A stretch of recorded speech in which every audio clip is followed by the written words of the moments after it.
It's right in here. Here's Washington drives inside of any three-point shooting late tonight. I expect him to break loose. Speaking of breaking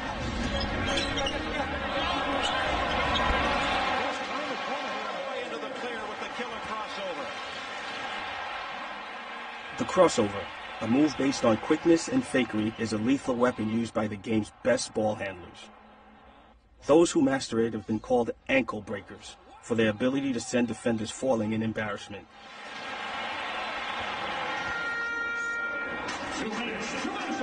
Dwyane Wade has a deadly crossover. He explains his technique and the players who inspired him.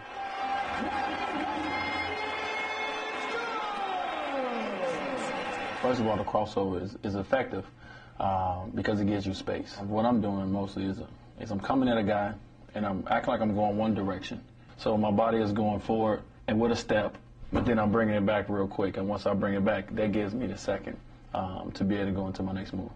Well, who inspired me? I mean, I would have to say probably Allen Iverson probably inspired me growing up because, you know, it was a time, it was more legal then to do some of the things he was doing, but it was a time when he came out with the hanging crossover. When he first came to the league, he was doing that crossover, and what happened, the refs were starting to call carry.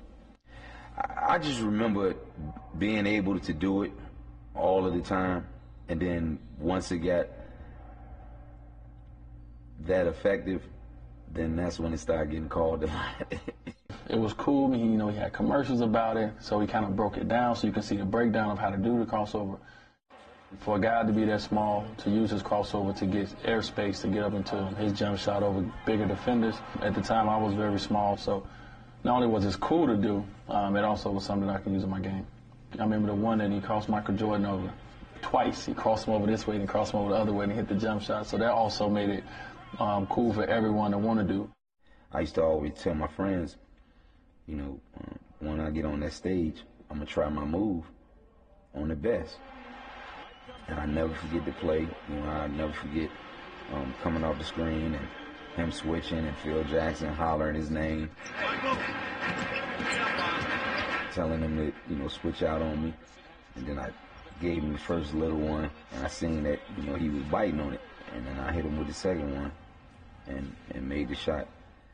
But the craziest thing about it is I hit him with my best move, and he still almost blocked it.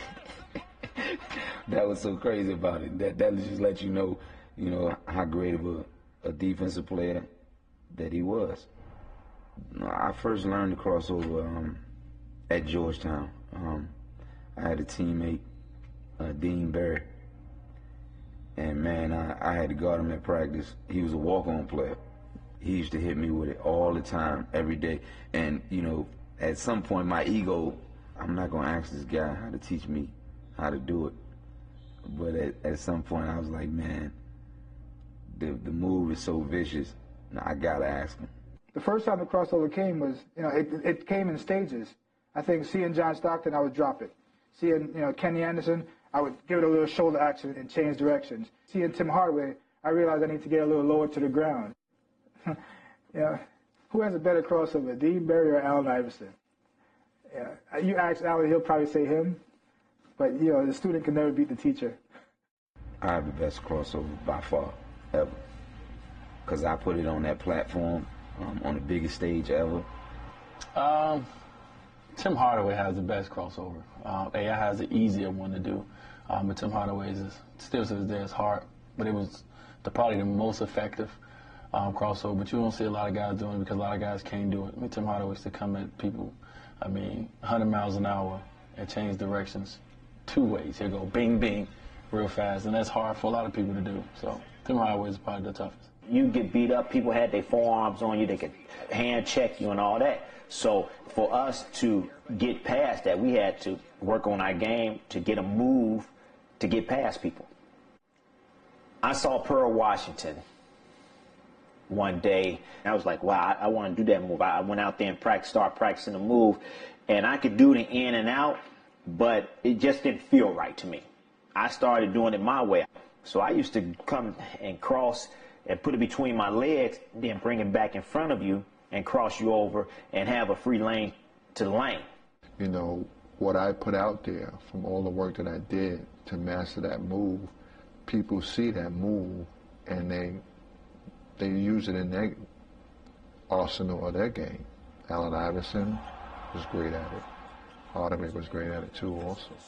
When I was younger, you know, out in the playgrounds or in the Howard houses where I used to live at, one of the things I seen when I did the crossover, by being low to the ground, it's much easier to do your crossover because it's hard for somebody to try to take the ball from you when you're down low.